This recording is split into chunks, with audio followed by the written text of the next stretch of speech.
Hi hello. അപ്പോൾ ഞങ്ങളിപ്പോൾ ഉള്ളത് കേരളത്തിലെ ബ്യൂട്ടിഫുൾ ഹിൽ സ്റ്റേഷൻസിലൊന്നായ പൊന്മുടിയിലാണ്. ഈ വ്ളോഗ് എടുത്തിട്ട് ഓൾമോസ്റ്റ് 6 months ആയിട്ടുണ്ട്. ഞാൻ വെറുതെ ഒന്ന് ഗാലറിയിൽ ചെക്ക് ചെയ്തപ്പോൾ ഈ വ്ളോഗ് കണ്ടിട്ടുണ്ടായിരുന്നു. അങ്ങനെ ഞാൻ എഡിറ്റ് ചെയ്ത് നിങ്ങളെ കാണിക്കാമെന്ന് വിചാരിച്ചതാണ്. നമ്മൾ ട്രിവാൻഡ്രംകാരുടെ കാശ്മീർ എന്ന് വേണമെങ്കിൽ നമുക്ക് പൊന്മുടിയെ വിശേഷിപ്പിക്കാം. ഇവിടുത്തെ ഓരോ ഹെയർ പിൻ കർവും തണുത്ത കാറ്റും എന്താ പറയുക പച്ചപ്പ് നിറഞ്ഞ വ്യൂസൊക്കെ ഡിഫറെൻറ്റ് വൈബ് തന്നെയാണ് നമുക്ക് കിട്ടുന്നത് കേട്ടോ. സിറ്റി ലൈഫിലുള്ളവരാണെങ്കിൽ സിറ്റി ലൈഫിൽ നിന്നുമൊക്കെ ആ ഒരു ബിസി ഷെഡ്യൂളിൽ നിന്നും ഒരു റിഫ്രഷിങ് എസ്കേപ്പ് വേണമെങ്കിൽ Ponmudi is the perfect place. ഞങ്ങൾ പോയപ്പോൾ നല്ല മഴയായിരുന്നു കേട്ടോ. അപ്പോൾ ആ ഒരു തണുത്ത കാറ്റും ആ ഒരു കൂൾ വെതറൊക്കെ ആയിരുന്നു. അപ്പോൾ ആ തണുത്ത കാറ്റ് മുഖത്തിങ്ങനെ അടിക്കുമ്പോൾ കിട്ടുന്ന ഒരു ഫ്രഷ്നെസ് ഉണ്ടല്ലോ, അത് പറഞ്ഞറിയിക്കാൻ പറ്റില്ല കേട്ടോ. കുറച്ച് നേരം ഞങ്ങൾ അവിടെ ഇരുന്നു. ആ ഒരു സൈലൻസും നാച്ചുറൽ സൗണ്ട്സും ഒക്കെ ഞങ്ങളൊന്ന് എൻജോയ് ചെയ്തു.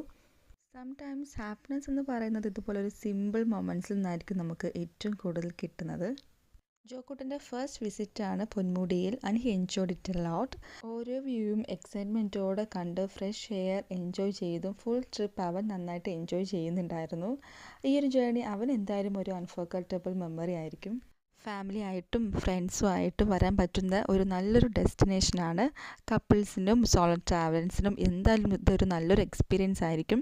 വീക്കെൻഡ്സിൽ ട്രിപ്പൊക്കെ പ്ലാൻ ചെയ്യുന്നവരുടെ ലിസ്റ്റിൽ ഡെഫിനറ്റ്ലി ആഡ് ചെയ്യാൻ പറ്റുന്ന ഒരു നല്ലൊരു പ്ലേസ് ആണ് കേട്ടോ.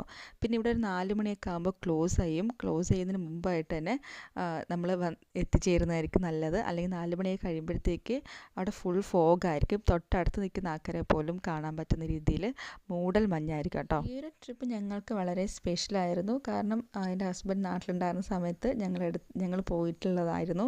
അപ്പോൾ എന്താ പറയുക മെമ്മറീസ് ക്രിയേറ്റ് ചെയ്യുന്നതാണ് ട്രാവലിൻ്റെ ഏറ്റവും ബ്യൂട്ടിഫുൾ പാർട്ട് എന്ന് പറയുന്നതല്ലേ. അപ്പോൾ നമ്മുടെ ഫോട്ടോസൊക്കെ ഫെയ്ഡ് ആയാലും ഈ ഒരു അനുഭവങ്ങൾ എപ്പോഴും നമ്മളുടെ മനസ്സിൽ തന്നെ ഉണ്ടാവും. ഇവിടെ വന്നാൽ നാച്ചുറൽ ക്ലീനായി സൂക്ഷിക്കാൻ മറക്കരുത്. പ്ലാസ്റ്റിക് വേസ്റ്റ് ഒന്നും തന്നെ അവിടെ ഇടാതെ നമ്മുടെ ബ്യൂട്ടിഫുൾ പ്ലേസ് നമുക്ക് തന്നെ പ്രൊട്ടക്റ്റ് ചെയ്യാം.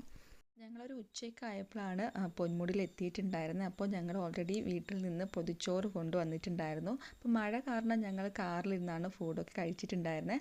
ഞങ്ങളുടെ കൊണ്ടുവന്ന പേപ്പേഴ്സ് ആയാലും പ്ലാസ്റ്റിക് കവേഴ്സൊക്കെ ആയാലും ഞങ്ങൾ തിരികെ കൊണ്ടുപോവുകയാണ് ചെയ്തിട്ടുണ്ടായിരുന്നത്.